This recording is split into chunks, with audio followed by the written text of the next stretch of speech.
अस्सलाम वालेकुम रहमतुल्लाहि वबरकातुहू। दोस्तों, कुछ रोज पहले एक वीडियो मैंने आपको दिखाई थी जिसमें एक इंडियन हिंदू पंडित रामदेव इस्लाम और मुसलमानों के खिलाफ बातें करता हुआ नजर आ रहा है, जबकि आज की वीडियो में आप देखेंगे एक इंडियन हिंदू पंडित उसी रामदेव के खिलाफ कहता हुआ नजर आता है। कहता है उसने तो अपनी किताबें ही नहीं पढ़ी और वो इस्लाम के खिलाफ नहीं बल्कि इस्लाम के फेवर में बातें करता हुआ नजर आता है। तो दोस्तों, इन दोनों हिंदू पंडितों की आप वीडियो देखें और इसके बाद इस बारे में सुनेंगे डॉक्टर जाकिर नाइक साहब से। बहुत उम्दा बयान है। तो दोस्तों, आपने वीडियो में हमारे साथ एंड तक रहना है ताकि पूरी बात समझ आ सके और कमेंट करके बताइएगा हमारी वीडियो आपको कैसी लगी। और उनका स्वर्ग का मतलब है टखने के ऊपर पैजामा पहनो, मूंछ कटवा लो, टोपी पहन लो। ऐसा कोई कुरान कहता है या ऐसा इस्लाम कहता, मैं नहीं कह रहा हूं, लेकिन ऐसा ही कर रहे लोग कि बस फिर तुम्हारी जन्नत में जगह पक्की और जन्नत में क्या मिले, जन्नत में हुर्र मिले और उठे दारू पीनो क्यों बोले। ऐसी जन्नत तो जहन्नुम से भी बेकार है। लेकिन फिर भी लोग मूंछ कटवा रहे, सिर पर टोपी रख रहे और बस पागलपन है। इस्लाम महान और सारी दुनिया को इस्लाम में तब्दील करना, लोग इसी चक्कर में पड़े। अब कोई मुसलमान से पूछो थारो धर्म क्या है, वो कहे कि बस 5 बार नमाज पढ़ो, फिर जो बनवाओ वो करो, चाहे हिंदुओं की छोरियों में उठा के लाओ, चाहे जो भी पाप करना है करो। वो इस्लाम का मतलब नमाज समझते हैं। घणे पाप करते हैं हमारे बहुत से मुस्लिम भाई, लेकिन नमाज जरूर पढ़ो मेरे बेटा, क्योंकि उनको यही सिखाएगा बस नमाज पढ़ो, बाकी जो करना है करो। आतंकवादी बन गए घने, बाकी और जितने भी अपराधी घने बन गए, नमाज जरूर पढ़नी, बस इतना ही सिखाओ, नमाज पढ़ो, जो मन में वो करो। ऐसा हिंदू धर्म नहीं है। रामदेव के बयान पे क्या कहेंगे? मुसलमान 5 टाइम नमाज पढ़ते हैं और मुसलमान आतंकवादी और अपराध करते हैं कि कुरान में आयतें हैं और सूरे हैं, आप पढ़िए, उसमें अल्लाह पाक ने फरमाया है कि कोई किसी को जबरदस्ती नहीं कर सकता। अगर राई मतलब चींटी के बराबर भी शंका है इस्लाम में तो दाखिल मत होना, ये कुरान कहता है। अब अगर दाखिल हो गए तो एक पैदा हुए बच्चे की तरह तुम्हारे सारे गुनाह को अल्लाह माफ कर देता है। तुम्हारी जिंदगी उस दिन से एक पैदा हुए बच्चे भी जो करोगे वो कर्म में जुड़ेगा। ये है नमाज पर क्या आतंकवादी कैसे बनते हैं? ये पहले इस्लाम का कॉन्सेप्ट समझ लो। शायद इनको नहीं पता है, क्योंकि इनको यही नहीं पता होगा। जब इनको ये नहीं पता है तो ये का ही ये पढ़ेंगे। अच्छा, आप कुरान भी पढ़ते हैं क्या? मैं ये दुकान चलाते हैं, ये लोग अपनी इंडस्ट्री चलाते हैं, इंडस्ट्री का मामला है इनका इन सब किताबों से कोई मतलब नहीं है। ये कमर मटकाते हैं, इनको तो बिना कपड़ों की महिलाएं अच्छी लगती हैं, बाबा रामदेव ने कहा था। ये आज कह रहे हैं कि मुसलमान आतंकवादी है, मुसलमान ये तो भाजपा का पखंड है। अब बाबा रामदेव को मोटी फंडिंग मिली होगी या तो कहीं ना कहीं पे कोई ना कोई जगह मिली होगी, क्योंकि फूड पार्क नरेंद्र मोदी ने कहा था बनाने के लिए, बाबा रामदेव ने बनाया है। लोग ये भी सवाल पूछते हैं आतंकवादी मुसलमान ही क्यों होते हैं?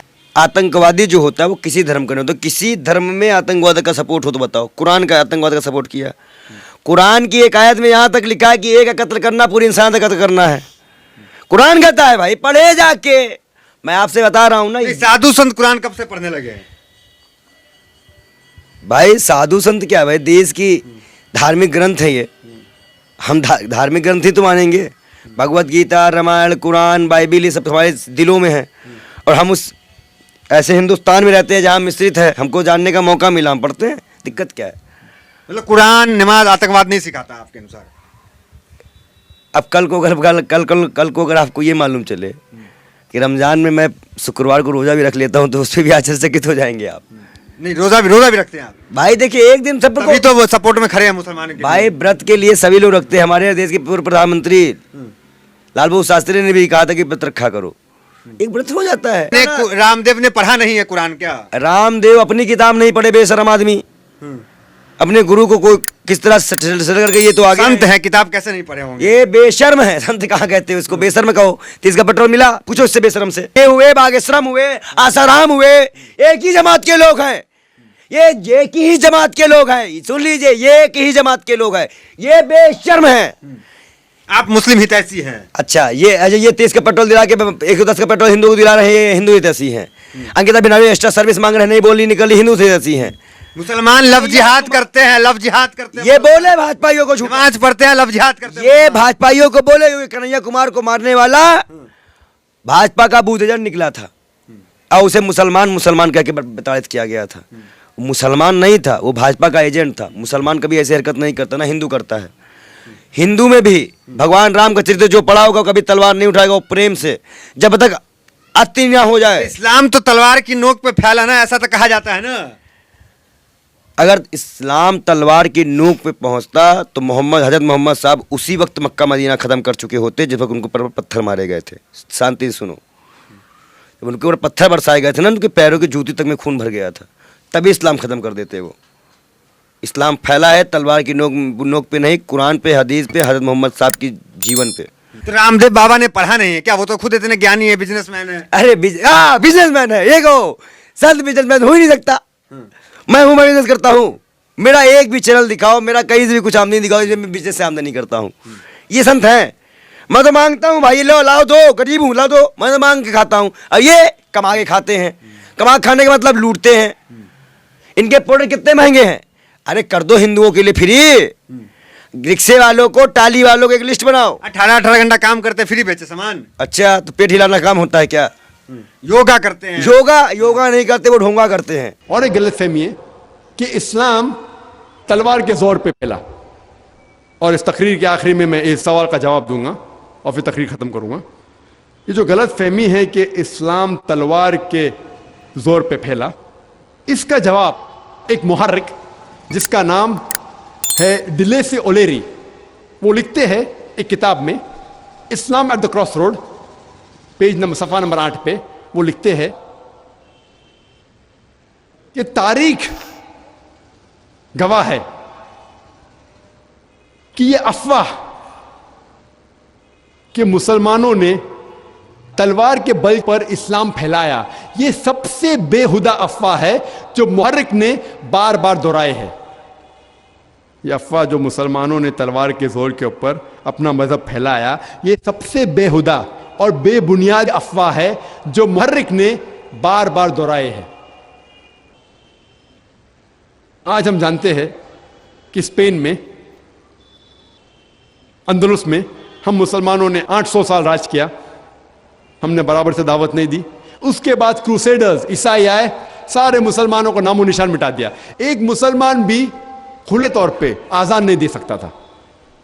हम मुसलमानों ने अरब मुमालिक पे 1400 साल राज किए, अब भी राज कर रहे हैं। अरब मुमालिक पे हम मुसलमानों ने 1400 साल हुकूमत की। कुछ साल के लिए फ्रेंच आए, कुछ साल के लिए अंग्रेज आए, लेकिन 1400 साल तक हमने अरब मुमालिक पे हुकूमत की। फिर भी आज की तारीख में 14 मिलियन यानी 140 लाख अरब है जो ईसाई है, जो कॉप्टिक क्रिश्चियन है। आज की तारीख में 14 मिलियन 140 लाख 1 करोड़ 40 लाख अरब है जो ईसाई जन्मों से है, कॉप्टिक क्रिश्चियन। ये 1 करोड़ 40 लाख ईसाई शहादत दे रहे हैं कि इस्लाम तलवार के बल पे नहीं फैला। हम अगर चाहते तो हर अरब को तलवार के जोर के ऊपर इस्लाम कबूल करने पे मजबूर कर सकते थे, हमने नहीं किया ऐसा। आज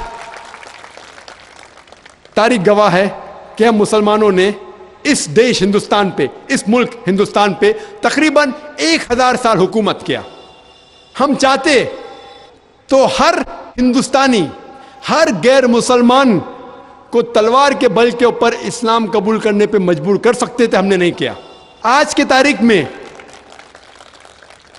आज हम जानते हैं कि हिंदुस्तान में 800 मिलियन 80 करोड़ गैर मुस्लिम हैं हिंदुस्तान में। ये 80 करोड़ गैर मुसलमान हिंदुस्तानी शहादत दे रहे हैं कि इस्लाम तलवार के बल पे नहीं फैला।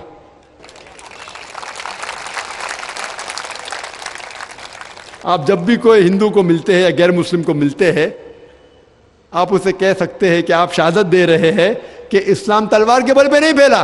अगर हम मुसलमान चाहते तो हर गैर मुस्लिम को तलवार के बल पर इस्लाम कबूल करने पे मजबूर कर सकते थे, हमने नहीं किया। ये इस्लाम में इसकी इजाजत है ही नहीं। अल्लाह ताला फरमाते सूरह बकरा में सूरह नंबर 2 आयत नंबर 256, ला इकराह फिद्दीन, इस्लाम में जबरदस्ती नहीं है, दीन में ज़बरदस्ती नहीं है। हक बातिल से साफ है। आप हक पेश करो, कबूल किए तो अल्हम्दुलिल्लाह, नहीं कबूल करे तो छोड़ दो।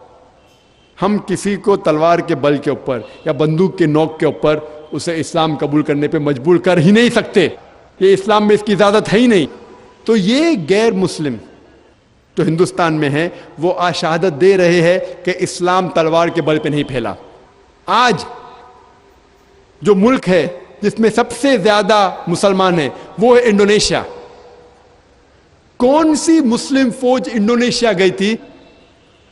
कौन सी मुस्लिम फौज मलेशिया गई थी जहां 50% से ज्यादा मुस्लिम हैं? कौन सी फौज ईस्ट कोस्ट ऑफ अफ्रीका गई थी जहां इतने मुसलमान हैं? कौन सी तलवार? अल्लाह ताला फरमाते हैं सूरह नहल में, सूरह नंबर 16 आयत नंबर 125, उदु इला सबीली रब्बिका बिल हिकमा वल मौइज़तिल हसना वजादिल बिल्लती अहसन। सारे लोगों को बुलाओ अल्लाह ताला की तरफ हिकमत के साथ और हुस्न के साथ, और उनसे बहस करो अच्छे तरीके के साथ। ये तलवार जो लोगों के दिल को चीर रही है वो हिकमत की तलवार है, अच्छे अमाल की तलवार है। एक रिपोर्ट पेश की गई थी रीडर डाइजेस्ट अलमाइनिक ईयर बुक में, जो फिर से छपी थी प्लेन ट्रुथ मैगजीन में। एक तहकीक की गई थी कि 50 साल के दरमियान, सन 1934 टू 1984, इस 50 साल के दरमियान 1934 और 1984 के दरमियान, इस 50 साल के दरमियान कौन सा मजहब सबसे ज्यादा फैला? और ये गैर मुसलमानों ने ये तहकीक की थी। तहकीक में ये पता चला कि इन 50 सालों में सबसे ज्यादा मजहब जो फैला वो है इस्लाम, 235%। ईसाईयत सिर्फ 47%। मैं ये पूछना चाहता हूं, इन 50 सालों में 1934 और 1984 के दरमियान, इन 50 सालों में कौन सी जंग लड़ी मुसलमानों ने जो गैर मुसलमानों ने इस्लाम कबूल किया? कौन सी जंग लड़ी थी? आज की रिसर्च, आज की तहकीक ये कहती है कि सबसे ज्यादा फैलने वाला मजहब अमेरिका में है इस्लाम, सबसे ज्यादा फैलने वाला मजहब यूरोप में है इस्लाम। मैं ये पूछना चाहता हूं कि कौन सा मुसलमान अमेरिका में तलवार के बल के ऊपर अमेरिकन लोगों को इस्लाम कबूल करने पे मजबूर कर रहा है? मैं ये जानना चाहता हूं कि कौन सा मुसलमान यूरोप में है जो यूरोपियन लोगों को तलवार के बल के ऊपर इस्लाम कबूल करने पे मजबूर कर रहा है? कौन मजबूर कर रहा है? आज का मीडिया ये कह रहा है कि इस्लाम में खवातीन के हुकूक नहीं है, इस्लाम खवातीन को जलील कर रहा है। शायद वो ये नहीं जानते कि जो अमेरिकन, यूरोपियन इस्लाम कबूल कर रहे हैं 65% से ज्यादा खवातीन हैं, औरतें हैं। अगर इस्लाम औरतों को जलील कर रहा है तो ये अमेरिकन खवातीन, अमेरिकन औरत इस्लाम क्यों कबूल कर रही है? यूरोपियन औरतें इस्लाम क्यों कबूल कर रही है? क्योंकि इस्लाम में उनके मुश्किलात का हल है, वो तंग आ चुके हैं इस जिंदगी के बारे में। तो मीडिया कितना भी इस्लाम के खिलाफ है। मैं उस आयत में मानता हूं, अल्लाह ताला फरमाते सूरह अल इमरान में, सूरह नंबर 3 आयत नंबर 54 में, आयत नंबर 54 में, वो मकरू मकरल्लाह वल्लाहु खैरुल माकिरीन। उन्होंने साजिश की, अल्लाह सुब्हानहू व तआला ने भी प्लानिंग की। अल्लाह सुब्हानहू व तआला सबसे बेहतरीन प्लान करने वाला है। सबसे बेहतरीन जो प्लान करने वाला है वो अल्लाह सुब्हानहू व तआला। कितना भी मीडिया इस्लाम के खिलाफ है, इस्लाम उतना ही फैल रहा है। आपको शायद पता नहीं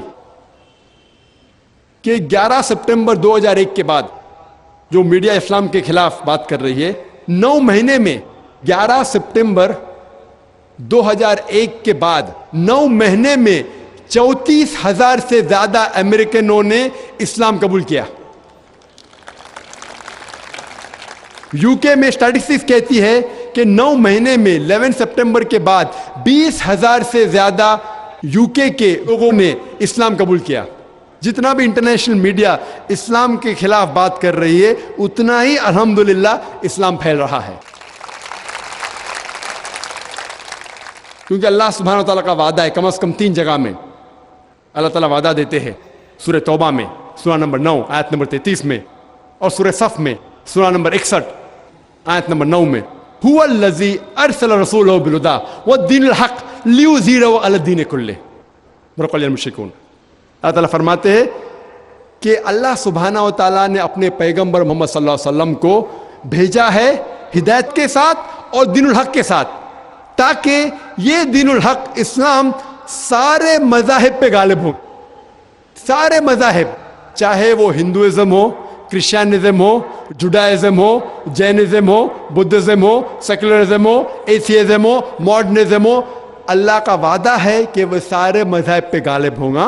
वलौ मुश्रिकून, कितना भी मुश्रिक चाहे तो भी ये दीनुल हक इस्लाम सारे मज़ाहिब पे गालिब होगा। और अल्लाह ताला फिर से दोहराते हैं इस पैगाम को सूरह फतह में, सूरा नंबर 48 आयत नंबर 28, अल्लाह ताला फरमाते हुवल्लज़ी अरसल रसूलहु बिल-हुदा वद्दीनिल हक़ लियुज़हिरहु अलद्दीनि कुल्लिहि वकफ़ा बिल्लाहि शहीदा। अल्लाह सुब्हानहू व तआला ने अपने पैगंबर को भेजा मोहम्मद सल्लल्लाहु अलैहि वसल्लम को दीनुल हक़ के साथ, ताकि वो सारे मज़ाहिब पे गालिब हो, चाहे वो क्रिश्चियनिज्म हो, जुडाइज्म हो, हिंदुइज्म हो, बुद्धिज्म हो, सेकुलरिज्म हो, मॉडर्निज्म हो, इस्लाम सारे मज़ाहिब पे गालिब हो। वकफ़ा बिल्लाहि शहीदा, और अल्लाह सुब्हानहू व तआला शहादत के लिए काफ़ी है। इसीलिए इस तकरीर के शुरू में मैंने एक आयत की तिलावत की जो सूरह इसरा की आयत है, सूरा नंबर 17 आयत नंबर 81 में अल्लाह ताला फरमाते वक़ुल जाअल हक़्क़ु व ज़ाक़ल बातिल इन्नल बातिल काना ज़हूक़ा। When truth is heard against falsehood, falsehood perishes, for falsehood is by its nature bound to perish. जब भी हक बातिल के साथ टकराएगा तो बातिल का नाश जरूर होगा। और इस तकरीर के आखिर में डॉक्टर एडम पियर्सन का एक प्रॉवर्ब है, एक कहना है, उसके साथ इस तकरीर को ख़त्म करता हूँ। तो पहले मैं अंग्रेज़ी में कहूँगा क्योंकि अंग्रेज़ी में हुए, और फिर तर्जुमा करूँगा। Doctor Adam Pearson says that people who worry that one day nuclear weaponry will fall in the hands of the Arabs, they fail to realize that the Islamic bomb has already been dropped. It fell the day Prophet Muhammad, peace be upon him, was born. Doctor Adam Pearson कहते हैं कि जो लोगों को डर है कि एक दिन अरबों के हाथों में न्यूक्लियर वेपन, न्यूक्लियर बॉम्ब आएगा, शायद उनको ये नहीं पता कि इस्लामिक बॉम्ब गिर चुका है। वो उस दिन गिरा जिस दिन मोहम्मद सल्लल्लाहु अलैहि वसल्लम पैदा हुए। व आखिर दावाना अल्हम्दुलिल्लाह बिल आलमीन।